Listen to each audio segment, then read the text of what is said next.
dan salam sejahtera bagi kita semua. Selamat pagi. Perkenalkan, nama saya Ramadana Sri Putri Manik. Saya dari kelompok 4. Berdirinya saya di sini ingin mempresentasikan mengenai Pancasila sebagai sistem filsafat. Sebelumnya, sudah sepantasnya kita mengucapkan puji dan syukur kehadirat Tuhan Yang Maha Esa, karena kasih dan penyertanya lah kita bisa berkumpul pada hari ini di kelas ini dan melaksanakan proses pembelajaran kita pada hari ini. Saya juga mengucapkan terima kasih kepada dosen pengampu Bapak Presiden Widodo dan teman-teman yang sudah memberikan waktu dan kesempatan kepada saya untuk memaparkan materi kelompok saya. Baik, di sini saya akan menjelaskan mengenai Pancasila, sistem filsafat, dan mengapa Pancasila dikatakan sebagai sistem filsafat. Yang pertama adalah Pancasila. Pancasila adalah dasar ideologi negara kita, negara Indonesia. Secara harfiah, Pancasila berasal dari bahasa Sanskerta, yaitu panca yang berarti 5, sila yang berarti prinsip atau dasar. Jadi bisa kita katakan pengertian dari Pancasila adalah 5 prinsip atau 5 dasar. Pancasila memiliki peranan yang sangat penting dan mendalam bagi bangsa Indonesia.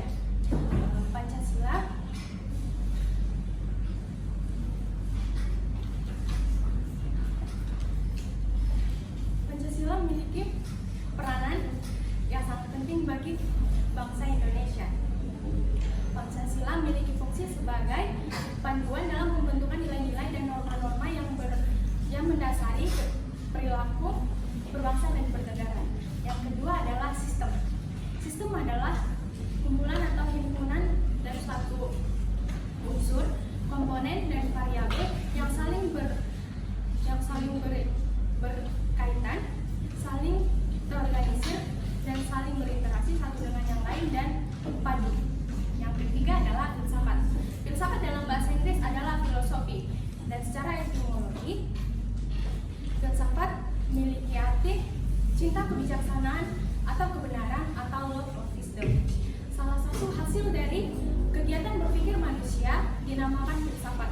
Filsafat adalah hasil dari kreasi akal manusia sebagai jawaban atas suatu persoalan. Platon memberikan deskripsi mengenai filsafat lengkap, yaitu dengan mengatakan bahwa filsafat yang lengkap adalah filsafat yang mencakup satu dimensi, satu pandangan dunia dan suatu pandangan hidup mengenai ajaran tentang nilai-nilai, makna-makna, dan tujuan hidup manusia. Yang keempat adalah mengapa Pancasila disebut sebagai sistem filsafat. Pancasila disebut sebagai sistem filsafat karena Pancasila adalah pandangan dan pikiran pendiri negara kita yang dituangkan dalam satu sistem yang mencerminkan nilai-nilai Pancasila dan berfungsi sebagai pedoman atau pandangan dalam berbangsa dan bernegara. Pancasila sebagai sistem filsafat mencakup 3 aspek. Yang pertama adalah ontologis, epistemologi, dan aksiologi. Ontologi adalah kaidah mengenai keberadaan dari Pancasila itu. Epistemologi adalah bagaimana cara Pancasila itu berada, dan aksiologi adalah penerapan, manfaat, dan tujuan dari diterapkannya Pancasila di kehidupan berbangsa dan bernegara. Untuk studi kasus yang saya angkat adalah mengenai penistaan agama. Seperti yang nggak tahu juga ya, kalau teman-teman tahu TikToker satu selebgram bernama Lina Mukherjee. Dia itu kan orang Islam, tapi dia dengan secara sadar memakan babi kriuk dan mengucapkan Bismillah dan menyebutkan nama Allah berkali-kali. Dan dia dilaporkan oleh seorang ustadz dan sudah diproses secara hukum. Nah, kita sama-sama tahu bahwa di situ dia udah melanggar sila pertama. Sebenarnya bukan cuma Lina ini aja yang melakukan penistaan agama, banyak juga, dan mungkin di sekeliling kita juga ada.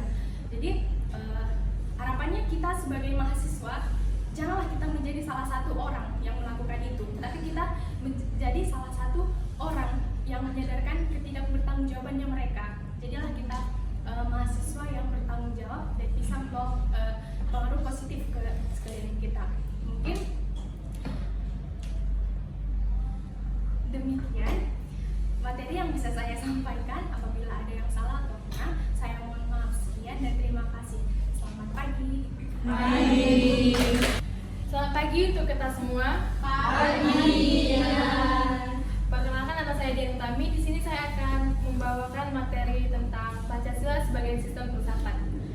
Pertama, saya akan menjelaskan apa itu sistem.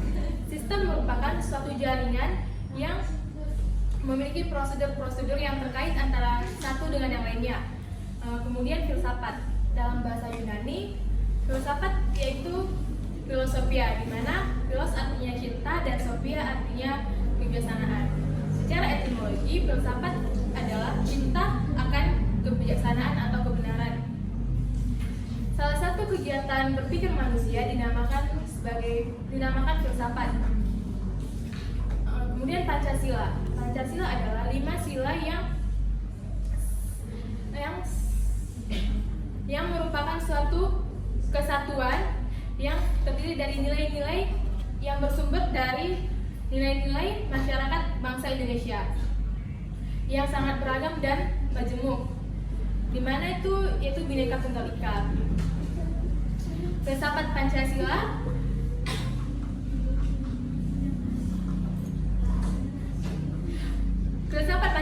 adalah hasil pemikiran yang paling dalam yang dianggap, dipercaya, dan diyakini sebagai sesuatu nilai-nilai atau norma-norma yang dianggap paling benar, paling adil, paling bijaksana, paling sesuai untuk bangsa Indonesia.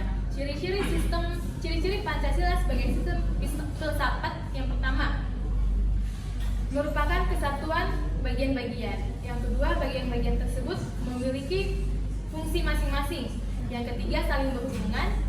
Yang keempat,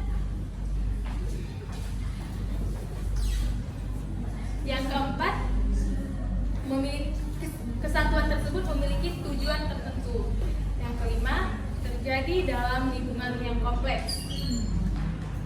Ada wawasan filsafat meliputi 3 bidang atau 3 aspek. Yang pertama, aspek ontologis, di mana aspek ontologis itu menurut Aristoteles, yang ontologis itu menyelidiki tentang hakikat sesuatu atau tentang ada dan keberadaan. Yang kedua, epistologis. Epistologis yaitu merupakan cabang filsafat yang menyelidiki tentang syarat, susunan, metode, dan validas ilmu pengetahuan alam. Selanjutnya itu ada yang ketiga, ontologi. Yang ketiga itu aksiologis. Dalam bahasa Yunani, aksiologis itu aksios, di mana aksio itu artinya nilai dan manfaat, dan logos itu artinya pemikiran teori. Baik, saya akan langsung masuk ke studi kasus yang akan saya bawakan. Kita kemarin pernah dengar kalau Medan ini pernah maraknya begal. Begal itu biasanya dilakukan oleh orang-orang yang tidak memiliki pekerjaan, yang pengangguran, terus itu yang biasanya difaktori oleh lingkungan juga. Biasanya begal itu merupakan tindak kejahatan yang terjadi di jalanan yang biasanya memakan korban jiwa, yang biasanya juga dilakukan dengan membunuh dengan benda tajam. Begal sendiri itu merupakan hal yang melanggar landasan filsafat. Jadi dia tidak sesuai lagi dengan Pancasila sebagai filsafat. Tidak sesuai dengan sila pertama, yaitu karena begal itu kan merupakan tindakan yang bertentangan dengan agama. Tidak sesuai juga dengan sila kedua, karena dia merampas milik orang lain. Dia tidak sesuai dengan sila kedua karena memakan korban jiwa. Tidak sesuai juga dengan sila ketiga karena dia tidak mencerminkan persatuan dan kesatuan. Dan yang terakhir tidak sesuai dengan sila kelima. Tidak sesuai dengan sila kelima karena begal merampas hak milik orang lain. Jadi itulah mengapa begal tidak sesuai dengan Pancasila sebagai landasan filsafat. Baik, mungkin itu saja materi yang bisa saya bawakan pada perkuliahan hari ini. Terima kasih dan Selamat siang, pagi. Assalamualaikum warahmatullahi wabarakatuh. Waalaikumsalam warahmatullahi wabarakatuh.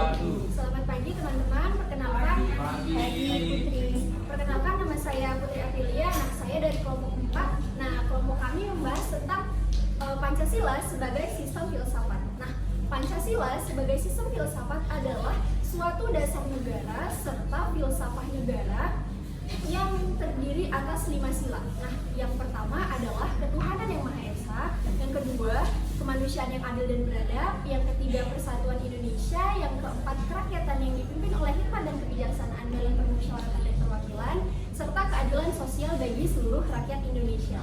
Nah, kenapa sih Pancasila itu disebut sebagai sistem filsafat? Nah, ada beberapa alasan nih.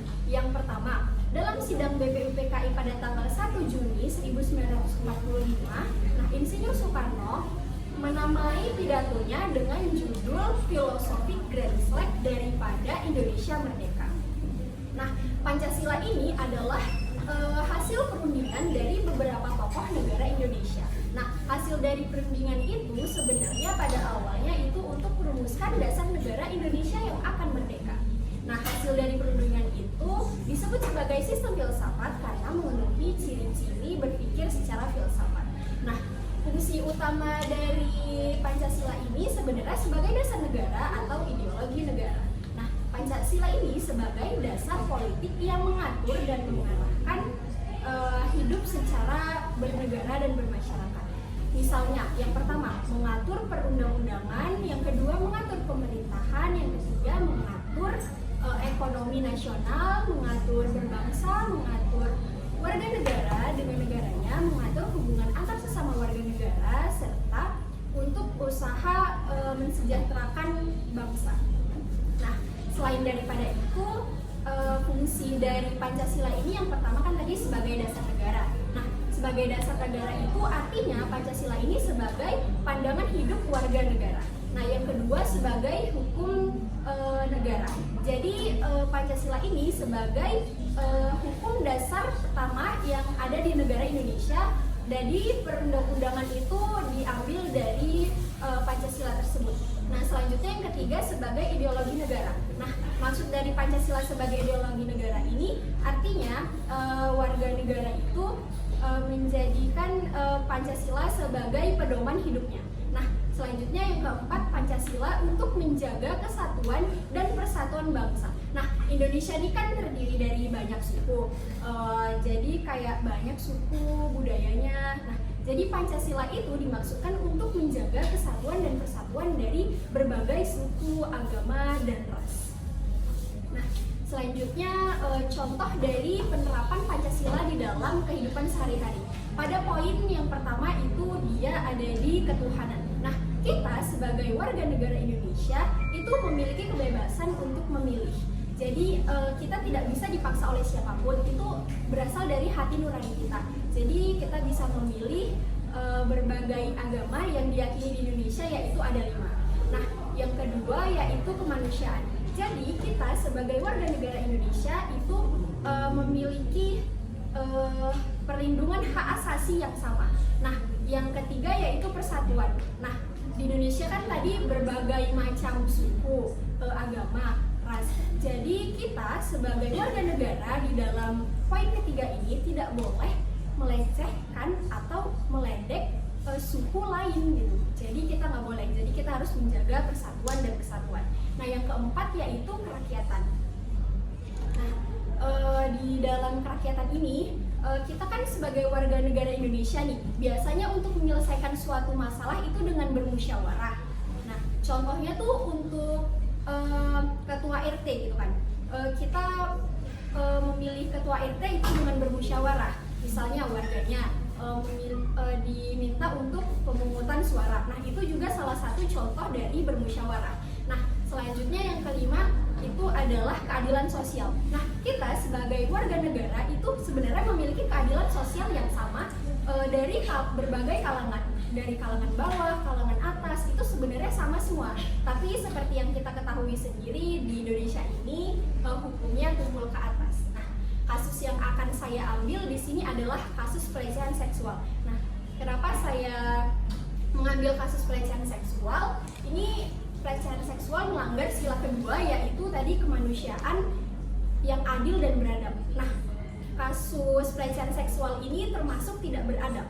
Nah, kasus pelecehan seksual ini tertulis dalam peraturan ayat pasal 294 ayat 2 KUHP. Nah, bisa aja nih kita temuin di sekitar-sekitar kita kasus pelecehan seksual. Misalnya banyak terjadi di kendaraan umum, di angkot gitu. Nah, mungkin teman-teman juga pernah dengar beritanya gitu ya, di TV mungkin ya, kayak ada kasus pembegalan payudara. Nah, itu juga termasuk ke pelecehan seksual. Jadi pelecehan seksual itu bisa kita temukan di mana aja. Nah, dari pelecehan seksual ini biasanya tuh para korban sulit untuk speak up gitu, sulit untuk mengungkapkan kalau dia sebenarnya adalah kasus dari pelecehan seksual. Nah, kenapa? Karena di stigma masyarakat ini kalau mendengar kasus pelecehan seksual pasti yang pertama kali ditanya itu adalah korbannya. Memangnya dia pakai baju apa sih gitu. Jadi yang disalahkan itu tetap aja gitu ke korbannya.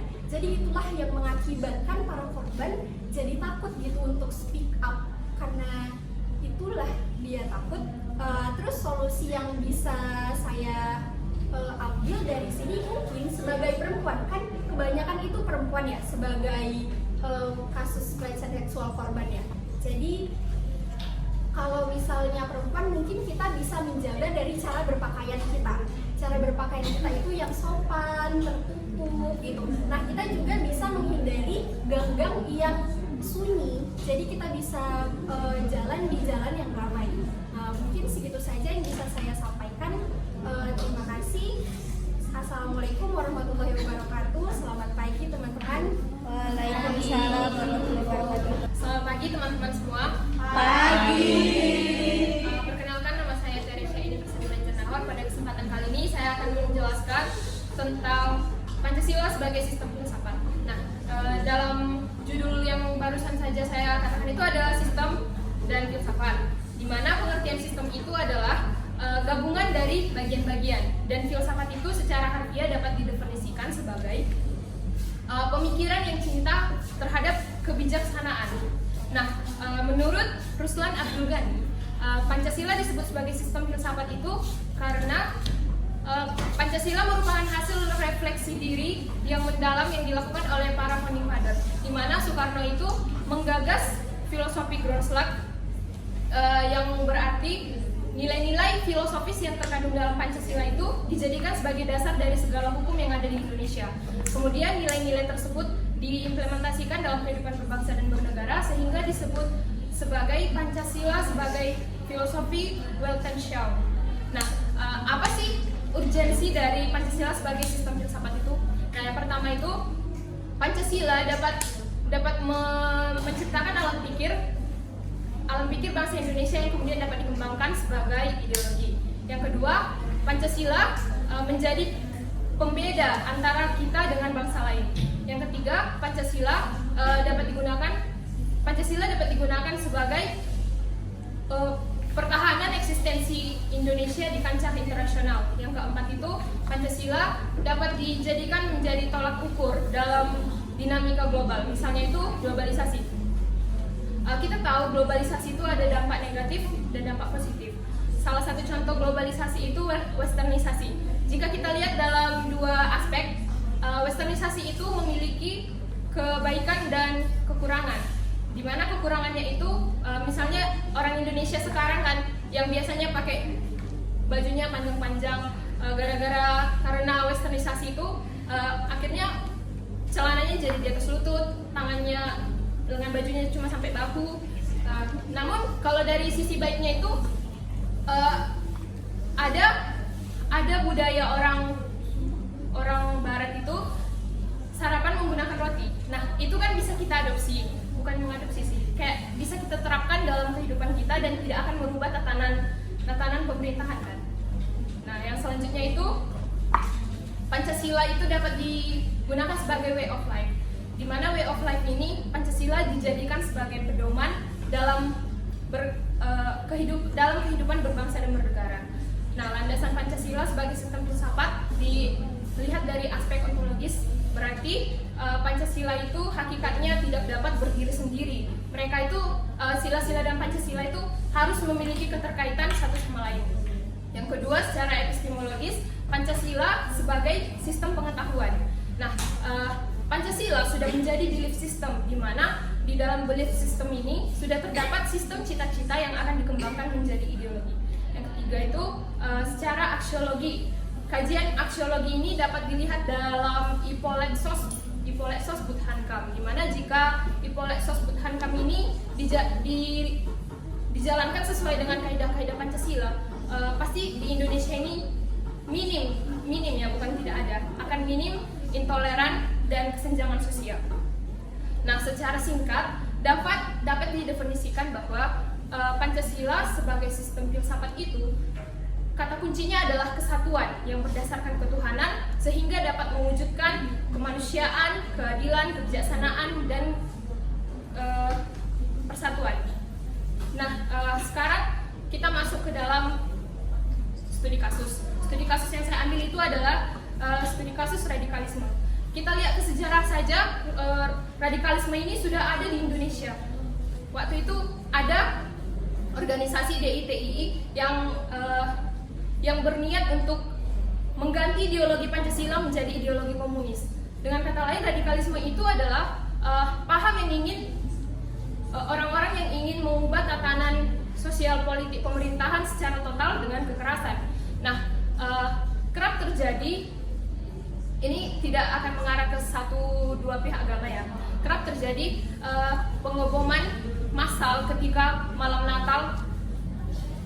Ketika malam Natal itu banyak sekali terjadi pengeboman gereja. Itu kenapa sih bisa kayak gitu? Karena mereka itu ingin menciptakan disintegritas antara oknum itu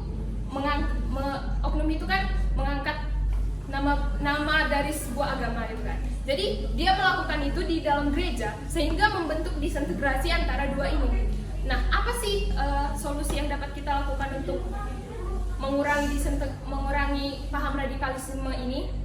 Paham radikalisme itu dapat kita kurangi dengan yang pertama itu dari keluarga sih.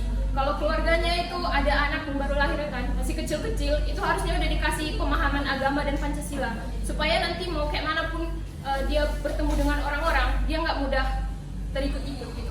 Demikian materi yang dapat saya sampaikan. Terima kasih. Ya. Assalamualaikum warahmatullahi wabarakatuh. Waalaikumsalam warahmatullahi wabarakatuh. Selamat pagi dan salam sejahtera untuk kita semua. Pagi. Perkenalkan, saya Sultan Surya Darpan Siregar. Di sini saya akan menjelaskan tentang Pancasila sebagai sistem filsafat negara. Menurut Profesor Dr. Ruslan Abdul Ghani, mantan Menteri Luar Negeri Indonesia, mengatakan Pancasila sebagai sistem filsafat negara karena itu merupakan hasil perenungan dari para founding fathers atau para pendiri bangsa Indonesia. Pancasila sebagai filsafat negara itu ada dua. Yang pertama, Weltanschauung. Weltanschauung itu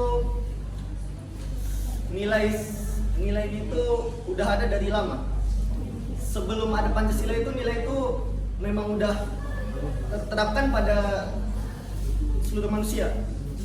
Maka disimpulkan oleh Bung Karno menjadi setelah semakin lama semakin berkembang, disimpulkan oleh Bung Karno bahwa itu menjadi filosofis Grundslag. Filosofis Grundslag itu adalah nilai-nilai filosofis yang mendasari segala hukum. Jadi Pancasila itu menjadi dasar segala hukum yang ada di Indonesia. Hukum di Indonesia itu ada banyak. Yang pertama mungkin ada hukum undang-undang, hukum perdata, hukum pidana, dan lain sebagainya. Jadi misal Pancasila itu induknya, pilarnya makin lama makin berkembang. Dia mendasari dari segala hukum itu, hukum undang-undang, hukum pidana, hukum perdata, dan sebagainya. Itu semua dilandaskan oleh Pancasila. Nah, menurut Bakri, sama seperti kata Profesor Dr. Ruslan Abdul Ghani, Pancasila itu sebagai sistem filsafat karena hasil perenungan para founding fathers yang memenuhi ciri berpikir filsafat. Ciri berpikir filsafat itu yang pertama koheren, yang kedua menyeluruh, dan yang ketiga mendasar. Langsung ke contoh studi kasus, saya mengambil keadilan tentang keadilan sosial bagi seluruh rakyat Indonesia. Saya mempunyai abang kelas waktu SMA, di mana dia seorang anak bupati, bukan anak kandung, anak angkat bupati, tapi dia sok. Nah, ketika ada pemilihan soal calon pengibar bendera tingkat kabupaten paskibraka, dia itu tidak ikut seleksi, tidak ikut tes, tidak ikut apa-apa, anak bupati ini, tapi bisa masuk. Nah, dia bisa masuk dengan menggeser satu orang. Caranya gimana? Pasti dengan duit. Itu viral pada tahun 2020 atau 2021, itu viral. Nama seseorang yang tergeser dari posisi calon pengibar, namanya Koko Ardiansyah. Dia viral, tidak mengibar, dan anak angkat bupati tadi termasuk menjadi pengibar, dan yang tergeser tadi tidak mengibar. Betapa sedihnya jadi abang itu nggak bisa mengibar, padahal cuma di tingkat kabupaten. Tapi yang namanya rezeki seseorang itu kan berbeda-beda. Abang yang tergeser dipanggil ke pusat, jadi pasukan pengibar nasional. Yang tadi tingkat kabupaten tidak masuk jadi pengibar nasional.